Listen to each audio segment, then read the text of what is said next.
جو بھی کام ہم کرتے ہیں وہ سارے کام ایسے ہوں جن کاموں سے اللہ راضی ہو رہا ہو۔ ایک پہلو یہ ہے کہ ان کاموں سے اللہ راضی ہو رہا ہے، اللہ خوش ہو رہا ہے اپنے بندے کی عبادت سے، اپنے بندے کی اطاعت سے اور اپنے بندے کی خدمت سے، یا اور دیگر جو کام زندگی کے ہیں، کھانا پینا، شادی بیاہ، چلنا پھرنا، دیگر ضروریات کا پورا کرنا، وہ اس طرح ہو رہا ہے کہ جس سے اللہ خوش ہو رہا،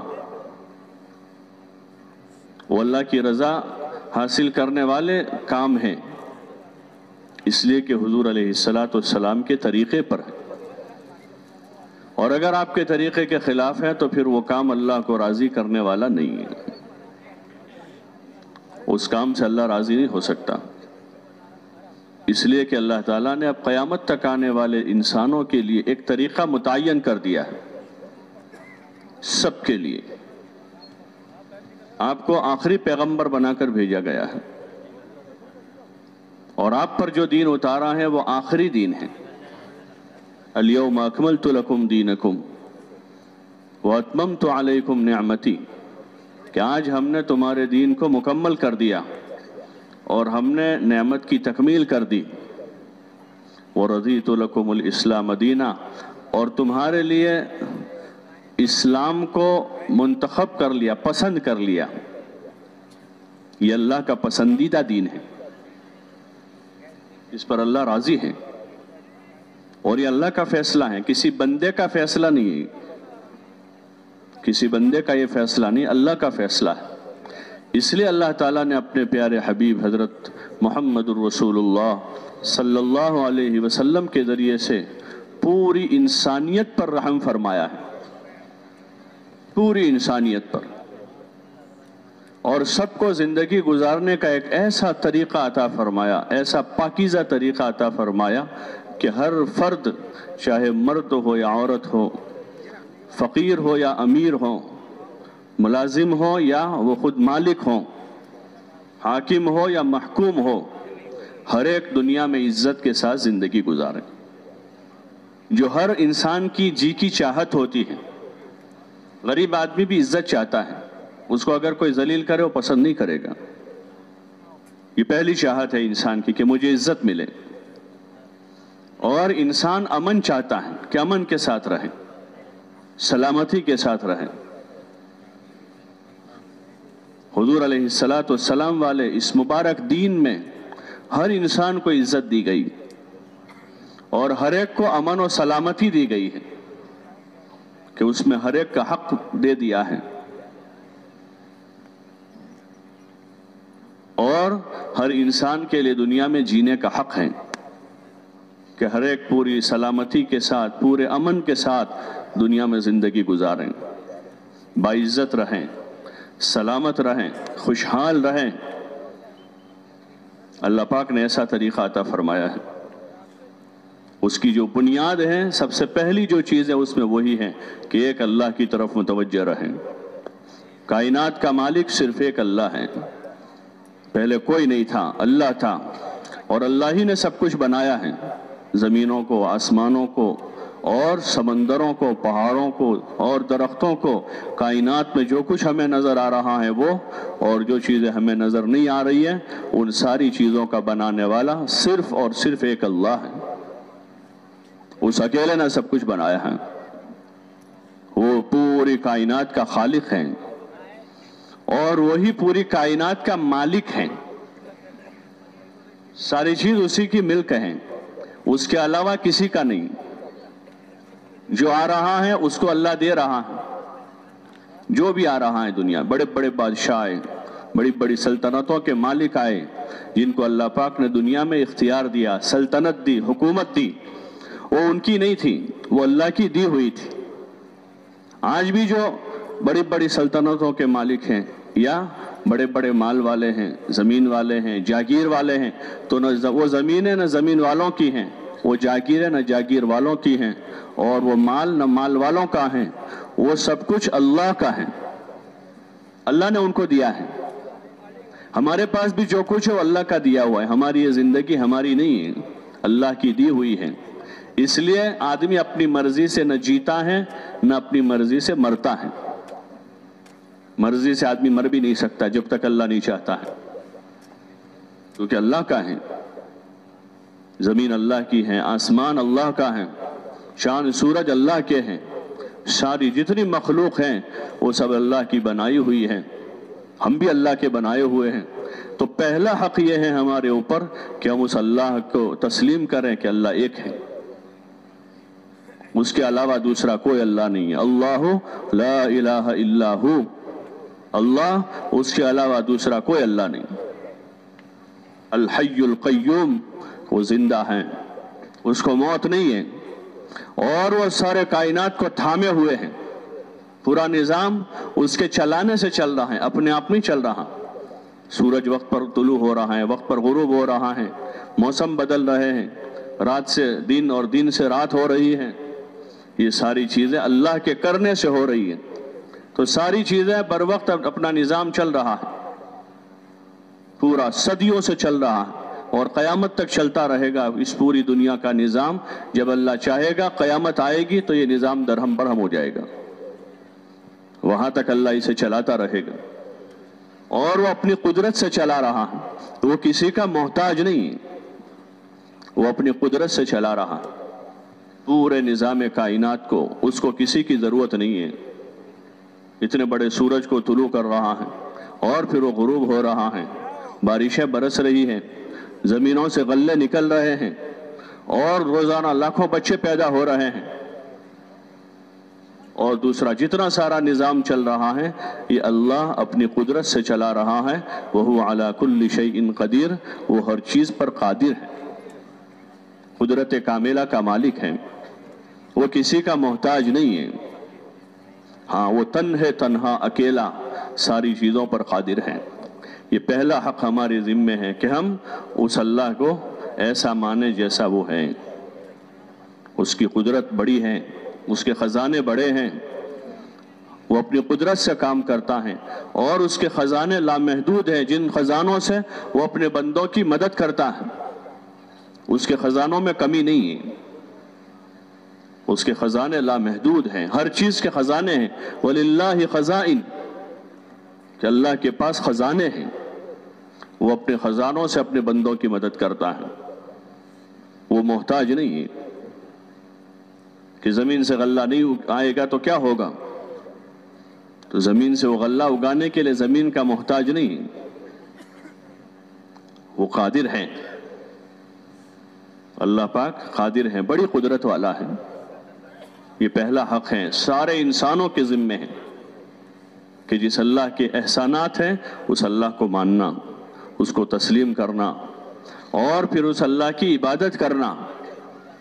جو ہماری زندگی کا مقصد ہے، کہ اسی اللہ کے سامنے جھکنا، اس کی عبادت کرنا، نماز پڑھنا، ذکر کرنا، اس کی پاکی بیان کرنا، اس کی حمد اور اس کی تعریف کرنا، ہر وقت اسی کے گون گانا اور اسی کے بول بولنا. اس کے مختلف کلمات حدیثوں میں حضور پاک صلی اللہ علیہ وسلم نے بتلائے. جیسے ہم تسبیح پڑھتے ہیں سبحان اللہ، الحمدللہ، لا الہ الا اللہ، اللہ اکبر. یہ حق ہے اللہ کا ہمارے اوپر کہ ہم اس کی تسبیح کریں، کہ اس کی ذات پاک ہے، بے عیب ہے اس کی ذات، اس میں کوئی عیب نہیں.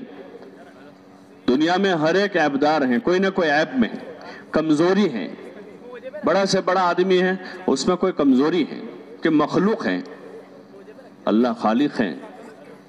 اس کی ذات پاک ہیں، اور تمام تعریفیں اس اللہ کے لیے ہیں. الحمدللہ، جتنی ساری تعریفیں ہیں وہ ساری تعریفیں اللہ ہی کے لیے ہیں. جتنی تعریفیں ہو سکتی ہیں، قابل تعریف ذات اللہ کی ذات ہے. لا الہ الا اللہ، کہ اس کے علاوہ کوئی اللہ نہیں ہے. اللہ اکبر، اللہ سب سے بڑا ہے، اس لیے کہ وہ خالق ہیں. باقی سب مخلوق ہیں، باقی سب مخلوق ہیں. مخلوق میں اگر دنیا میں کچھ عہدے ہوتے ہیں تو ان میں کوئی ایک بڑا ہوتا ہے، وہ پسند نہیں کرتا کہ اس کی کرسی پر کوئی بیٹھ جاوے. جو خود مخلوق ہیں جس کو ان سب نے مل کر ہی بڑا بنایا ہے، لیکن وہ یہ پسند نہیں کرتا کہ سب میں سے کوئی ایک اور اس کی جگہ بیٹھ جاوے. تو اللہ پاک تو خالق ہیں، اس کو کسی نے بڑا بنایا نہیں، وہ تو اپنی ذات سے یہ پہلے سے ہے. یہ اسی کا حق ہے کہ اس کی بڑائی بولی جاوے. اللہ سب سے بڑا ہے اور اسی کی عبادت کی جاوے. اس نے اپنے بندوں پر نماز کو فرض کیا کہ 5 وقت اللہ کی بارگاہ میں حاضر ہو جاوے. اللہ اپنے منادی سے اعلان کرواتا ہے اذان کے ذریعے سے کہ اللہ بڑا ہے. حضور علیہ السلام کی شہادت کا اقرار ہوتا ہے، اشہد ان محمد الرسول اللہ، کہ محمد صلی اللہ علیہ وسلم اللہ کے رسول ہیں، آخری پیغمبر ہیں. اور پھر آگے نماز اور کامیابی کی دعوت ہے اذان میں. آؤ نماز کی طرف، آؤ کامیابی کی طرف. روزانہ مؤذن حضرات پکار کر کہتے ہیں کہ آؤ نماز کی طرف، آؤ کامیابی کی طرف. یہ کامیابی کا ذریعہ ہے کہ آدمی اللہ کی طرف آئے گا، جس اللہ کے ہاتھ میں پورا نظام ہے. سارے فیصلے وہیں سے صادر ہو رہے ہیں، چھوٹوں کے بھی، بڑوں کے بھی، حاکم کے بھی، محکوم کے بھی،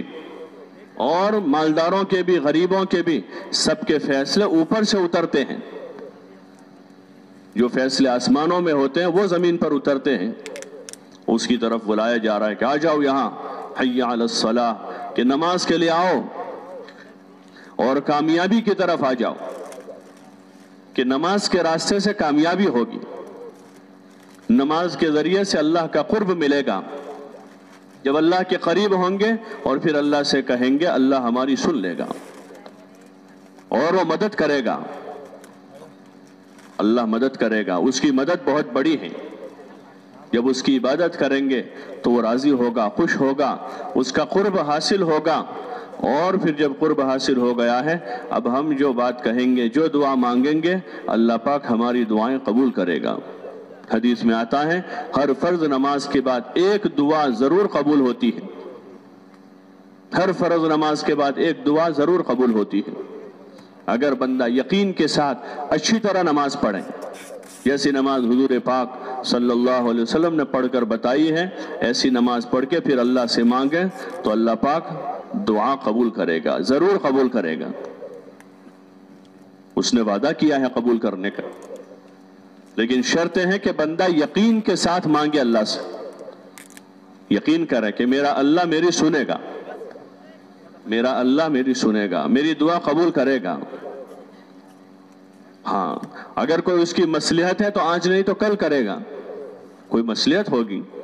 جیسے چھوٹا بچہ ہوتا ہے، 2 سال کا 2.5 سال کا بچہ ہے، وہ اسکوٹر مانگتا ہے ابا سے، تو ابا منع نہیں کرتے نہیں دلا دوں گا تو،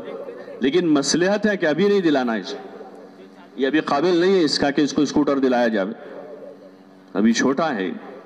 اس کو امید دلاتا ہے بیٹا تو بڑا ہو جا پھر دلا دیں گے تم. اب وہ بار بار کہتا رہتا ہے مجھے دلا دو، جب بھی دیکھتا ہے روتا ہے، چلاتا ہے، پیر پسارتا ہے، لیکن ابھی مصلحت اس میں ہے کہ ابھی اس کو نہ دیا جائے. ایسے ہم جلدی مچاتے ہیں، ہماری کوئی حاجت ہے، کوئی ضرورت ہے تو مانگتے ہیں، نہیں ہوا تو ہم مایوس ہو جاتے ہیں کہ ہماری تو ضرورت پوری نہیں ہوئی. فلاں آدمی کو مل گیا، فلاں صاحب کا گھر بن گیا، فلاں کا نکاح ہو گیا، فلانی کا رشتہ ہو گیا، اور ہمارے ساتھ وہ چیزیں پوری نہیں ہوئی ہوتی تو شیطان نا امید کرتا ہے. تو نا امید نہیں ہوں گے، نا امید نہیں ہوں گے. اللہ سے کہتے رہیں گے، مانگتے رہیں گے، نماز پڑھتے رہیں گے تو اللہ پاک ہماری حاجت ضرورت کو پوری کرے گا اور اچھی سے اچھی پوری کرے گا. ہم اپنا کام کرتے رہیں. ہمارا کام کیا ہے؟ 5 وقت کی نماز پڑھنا، کہ 5 وقت اطمینان کے ساتھ، اہتمام کے ساتھ، جیسے اللہ کے منادی نے پکارا ہے اب اس کی آواز پر لبیک کہتے ہوئے، اذان کا جواب دیتے ہوئے مسجد کی طرف چل پڑیں گے. ہماری تجارت، ہمارا کاروبار اس کے لیے مانع نہیں ہوگا. تجارت کاروبار اس کے لیے مانع نہ ہو. جیسے صحابہ کی صفت بتائی کلام پاک میں، رجال لا تلہیہم تجارت ولا بیع عن ذکر اللہ واقام الصلاۃ وایتاء الزکاۃ. یہ ایسے لوگ ہیں، بلکہ ایسے مرد ہیں، رجال لا تلہیہم تجارت ولا بیع عن ذکر اللہ، کہ ان کو ان کی تجارت اور ان کی خرید و فروخت ان کو اللہ کے ذکر سے، نماز قائم کرنے سے اور زکوٰۃ ادا کرنے سے مانع نہیں ہے. کہ فوراً اللہ کے منادی کی پکار پر آ جاتے ہیں۔ یہ مومنین کی صفت ہے، یہ ایمان والے کی علامت ہے کہ پکا یہ ایمان والا ہے کہ اللہ کے منادی نے پکارا نماز کے لیے، فوراً آدمی دکان چھوڑ کر، کاروبار چھوڑ کر، اپنے دوستوں کی محفلیں چھوڑ کر، اپنا آرام قربان کر کے یا اور کسی مشغولی میں مشغول ہے تو وہاں سے نکل کر اب اللہ کے منادی کی آواز پر لبیک کہتا ہوا مسجد کی طرف جا رہا۔ یہ اللہ کا بندہ ہے، اللہ کی ندا پر، اس کے پکارنے پر جا رہا ہے۔ آدمی جس کا ہوتا ہے اس کی پکار پر حاضر ہوتا ہے۔ ایک مالک کا نوکر اس کے بلانے پر آ جاتا ہے، باپ کا فرما بردار بیٹا باپ کی آواز پر آ جاتا ہے، دوستوں کا اچھا جگری دوست ہے اس کے بلانے پر آ جاتا ہے کہ ہمارا پکا دوست ہے، بلانے پر آ گیا ہے، فرما بردار بیٹا ہے اشارے پر آ گیا ہے، اور یہ اچھا وفادار نوکر ہیں، سیٹ کے مالک کے اشارے پر آ گیا۔ ایسے فرما بردار بندے کی علامت یہ ہے کہ اللہ کے منادی کی ندا پر وہ لبیک کہتا ہوا، اذان کا جواب دیتا ہوا حاضر ہو جاؤ۔ یہ علامت ہے کہ اللہ کا فرما بردار بندہ ہے، جس کا اس سے تقاضا کیا گیا نماز کا تو نماز کے لیے آ گیا۔ رمضان آیا، روزے کا کہا گیا کتب علیکم الصیام کما کتب علی الذین من قبلکم لعلکم تتقون، تو اب وہ فرما بردار اور اطاعت کے ساتھ روزے رکھنا شروع کر دیں۔ اللہ نے مال دیا ہے، صاحب مال ہیں، اللہ کی طرف سے حکم آیا ہے زکوٰۃ کا کہ اپنے اس مال میں سے غریبوں کا حصہ کریں اور اس مال میں سے 40واں حصہ اللہ کے راستے میں خرچ کریں، تو پھر یہ بندہ اللہ کا حکم سمجھتا ہوا اپنے مال کا وہ حصہ اللہ کے ان بندوں کو جن کو دینے کا اللہ نے کہا ہے، اس کا حکم ہے وہ، تو حکم پورا کرتے ہوئے اپنے فرما برداری کا ثبوت دے دے گا کہ میں اللہ کا فرما بردار بندہ ہوں، اس اللہ نے مجھے مال دیا ہے تو یہ مال میں اس اللہ کے حکم پر ان لوگوں کو دے رہا ہوں جن کو دینے کا اللہ نے کہا ہے، اپنی مرضی سے نہیں۔ اللہ کی مرضی کیا ہے وہ علماء سے معلوم کریں گے کہ اس مال میں اللہ کی مرضی کیا ہے۔ اللہ نے مال دیا ہے، اللہ کا حکم آیا ہے حج کا، تو اب اس میں اللہ کی مرضی کیا ہے وہ تلاش کرتے ہوئے اس مال سے اللہ کو راضی کرنے کی کوشش کریں گے۔ یہ بندگی کے تقاضے ہیں، بندگی کے سارے تقاضوں کو پورا کرنا، یہ سارے تقاضے بندگی کے ہیں کہ اللہ مجھے کس حال میں دیکھنا چاہتا ہے۔ حضور علیہ السلام نے کون سا طریقہ بتایا ہے جس طریقے پر زندگی گزارنے سے اللہ راضی ہو جائے گا، جس طریقے پر زندگی گزارنے سے اللہ خوش ہو جائے گا، جس زندگی پر زندگی گزارنے سے ہماری دنیا بھی اچھی ہو جائے گی اور ہماری آخرت بھی اچھی ہو جائے گی۔ وہ زندگی ہمیں اپنی ذات سے گزارنا ہے، اپنے گھر والوں کو وہ مبارک زندگی سکھانا ہے، اپنے بچوں کو وہ مبارک زندگی ہمیں سکھانا ہے، تاکہ ہمارے بچے بھی، ہمارے اہل و عیال بھی کامیابی کی طرف سفر کریں، کامیابی کے راستے کی طرف جا رہے ہوں، کھاتے ہوئے، پیتے ہوئے، سوتے ہوئے، اپنی حاجتیں پوری کرتے ہوئے وہ دنیا میں کامیابی کے راستے کی طرف جاویں۔ اللہ تعالیٰ نے کھانے پینے سے منع نہیں کیا، اپنی حاجتیں پوری کرنے سے منع نہیں کیا ہے، بلکہ حاجتیں اللہ نے پیدا کی ہیں۔ کھانا پینا، شادی بیاہ، یہ جو حاجتیں ہیں وہ اللہ نے پیدا کی ہیں، اور ان حاجتوں کو پورا کرنے کا طریقہ بھی دین میں اپنے محبوب حضرت نبی کریم صلی اللہ علیہ وسلم کے ذریعے سے بتلایا ہے۔ تو اس طریقے پر ہم کھاتے ہوئے، پیتے ہوئے، اپنی حاجتوں کو پورا کرتے ہوئے، اپنے بیوی بچوں کے تقاضوں کو پورا کرتے ہوئے اس رخ کی زندگی گزاریں گے جس زندگی سے اللہ راضی ہو جاوے، اور اپنے گھر والوں کو وہ زندگی سکھائیں گے کہ جس زندگی سے اللہ ان سے بھی راضی ہو جاوے۔ اس لیے کہ ہمیں اس کا حکم دیا ہے، اے ایمان والو تم اپنے آپ کو اور اپنے گھر والوں کو جہنم کے عذاب سے بچاؤ۔ یا ایھا الذین آمنوا قوا انفسکم وَأَهْلِكُمْ نَارًا، او ایمان والو اپنے آپ کو اور اپنے گھر والوں کو جہنم کے عذاب سے بچاؤ۔ حضرت علی رضی اللہ تعالیٰ عنہ فرماتے ہیں یعنی ان کو دین سکھاؤ کہ وہ دین سیکھیں گے تو جہنم سے بچ جائیں گے، جہنم کے عذاب سے بچ جائیں گے۔ جیسے دنیا کی تکلیفوں سے بچانے کے واسطے ہم کوشش کرتے ہیں، بے پڑھا والد کہتا ہے کہ بھائی میں تو نہیں پڑھا ہوں لیکن اپنے بچوں کو تکلیف سے بچانے کے لیے پڑھا رہا ہوں، مزدوری کر کے وہ پڑھاتا ہے۔ ایک فقیر والد جو ہیں وہ کہ بھائی ہمارے پاس تو کچھ ہے نہیں لیکن بچوں کی زندگی خراب نہ ہو اس کے لیے کچھ محنت کر لیتے ہیں۔ تو یہ تو بہت تھوڑے سالوں کا مسئلہ ہے دنیا کا، تو لیکن اس کے بعد ہمیشہ کی آخرت کی زندگی ہے، وہاں کی جہنم سے بچانے کے لیے اللہ پاک نے ہر ایمان والے کو خطاب کیا اور فرمایا کہ اپنے آپ کو اور اپنے گھر والوں کو جہنم کے عذاب سے بچاویں۔ جہنم کے عذاب سے ہم کیسے بچائیں گے ان کو؟ ہمارے پاس وہ کون سا راستہ ہے؟ ہمارے پاس کون سا راستہ ہے کہ جہنم سے بچ جاویں؟ جہنم سے بچنے کا راستہ یہی ہے کہ دین پر زندگی گزاریں۔ جو زندگی حضور علیہ السلام نے بتائی ہے وہ زندگی گزاریں گے، جہنم سے بچ جائیں گے، وہ اپنے آپ اس کا انتظام کرنے والے بن جائیں گے۔ تو ان کو دین سکھانے کے لیے کوشش کریں گے کہ اپنے گھر کے ماحول میں دین آوے، گھر کے ماحول میں عبادت قائم ہو، کہ ہمارے بچے بھی نمازی ہوں، گھر کی عورتیں بھی نماز پڑھنے والی، روزہ رکھنے والی، ذکر کرنے والی، عبادت کرنے والی، اور حضور علیہ السلام کی سے محبت کرنے والی اور آپ کے مبارک طریقوں کو سینے سے لگانے والی ہو۔ اور ہمارے گھر کے ماحول میں ہونے والا ہر کام اللہ کے حکم پر ہو رہا ہو، گھر کے ماحول میں ہونے والا ہر کام حضور علیہ السلام کے مبارک طریقے پر ہو رہا ہو، جتنے کام ہوں وہ اللہ کے حکم پر ہوں اور حضور کے مبارک طریقے پر ہوں۔ اس کا مکلف اللہ نے سب کو کیا ہے، یہ حکم اللہ کا ہے کہ اللہ کا حکم ہر گھر میں پورا کیا جاوے۔ رات دن صبح شام ہونے والے جو کام ہیں وہ اللہ کی مرضی کے مطابق ہوں۔ جیسے جس ملک میں انسان رہتا ہے اس ملک کے قانون کی رعایت کے ساتھ رہنا اس کا فریضہ ہے کہ ہمارے ملک کا قانون کیا ہے۔ قانون سے خلاف ورزی گناہ ہے، اس کو گناہ سمجھا جاتا ہے کہ قانون کے خلاف ہے، گناہ ہے اور گناہ کا کام نہیں کرنا ہے۔ ایک شریف آدمی گناہ کا کام نہیں کرے گا، قانون نہیں توڑے گا، یہ اس کی شرافت کی علامت ہے، یہ اس کی انسانیت کی علامت ہے کہ گناہ نہیں کرنا ہے، قانون کے خلاف نہیں کرنا ہے۔ قانون کے خلاف کرنا ایک جرم ہے، ایک گناہ ہے، اور گناہ کے ساتھ آدمی سکون سے نہیں رہ سکتا ہے۔ آدمی گناہ کر کے اپنے گھر میں چین سے نہیں رہ سکتا ہے۔ ایسے اللہ کی ذات سب سے اوپر ہے، ہاں سب کا مالک وہی ہے، وہ ایک اکیلا ہے۔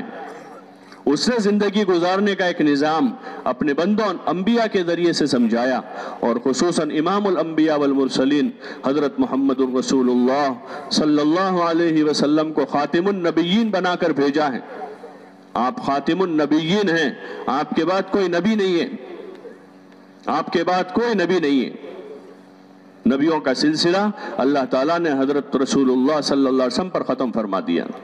اب قیامت تک کوئی نبی نہیں ہے۔ ما کان محمد ابا احد من رجالکم ولکن رسول اللہ وخاتم النبیین۔ اللہ پاک نے اس آیت کریمہ میں اعلان کر دیا کہ آپ خاتم النبیین ہیں، اب کوئی نبی نہیں ہے۔ اور خود آپ علیہ السلام نے فرمایا کہ میرے بعد کوئی نبی نہیں ہے، اب کوئی نبی نہیں ہے۔ ہاں جھوٹے نبوت کے دعوے دار پیدا ہوں گے کہ جھوٹی نبوت کا دعویٰ کریں گے۔ دنیا میں جیسے دعوے دار ہوتے ہیں تو ایسے نبوت کے بھی دعوے دار پیدا ہوں گے، لیکن وہ جھوٹے ہوں گے، وہ کذاب ہوں گے۔ اب قیامت تک حضور صلی اللہ علیہ وسلم کا مبارک طریقہ چلے گا۔ آپ پر نبوت کا سلسلہ ختم ہو چکا ہے، آپ کے بعد اب کوئی نبی نہیں ہے۔ آپ کی اتباع کا حکم اللہ نے سب کو دیا ہے، پوری انسانیت کو کہا سب کے نبی ہیں آپ کو رحمت للعالمین بنایا ہے، آپ عرب و عجم کے نبی ہیں، زمین پر بسنے والے ایک ایک انسان کے نبی ہیں۔ اس لیے آپ نے سب کی خیر خواہی کی ہے، آپ نے سب کے ساتھ خیر خواہی کی، ساری انسانیت کے ساتھ، اور جو طریقہ زندگی گزارنے کا بتایا وہ ساری انسانیت کے لیے بتایا ہے کہ کوئی کسی پر ظلم نہ کریں، کوئی کسی کا مال ناحق نہ کھائیں، کوئی کسی کو پریشان نہ کریں، کوئی کسی کی غیبت نہ کریں، کوئی کسی کی چغلی نہ کریں، ہر ایک دوسروں کے ساتھ احسان کا معاملہ کریں، ایک دوسروں کی خدمت کریں، بھوکوں کو کھانا کھلاویں، پیاسوں کو پانی پلاویں، پریشان حالوں کی پریشانی کو دور کرنے کی کوشش کریں، کوئی کسی پر ظلم نہ کریں۔ انسان تو انسان، کسی جانور پر بھی جو ظلم کو روا نہیں رکھا، اور اس کا حق بتایا کہ اگر گھر میں مرغی پالی ہے تو اس مرغی کا بھی حق ہے کہ اس کو کھانا کھلاوے، اس کو پانی پلاویں۔ اگر بلی پالی ہے تو بلی کا حق ہے کہ اس کو اس کا کھانا دیں، اس کی راحت کا انتظام کریں۔ اگر بکری پالی ہے تو بکری کا حق ہے کہ اس کی راحت رسانی کا انتظام کریں، سردی کے موسم میں اس کو ایسے ہی نہ چھوڑ دیں، بارش کے موسم میں اس کو پانی میں نہ بھیگنے دیں،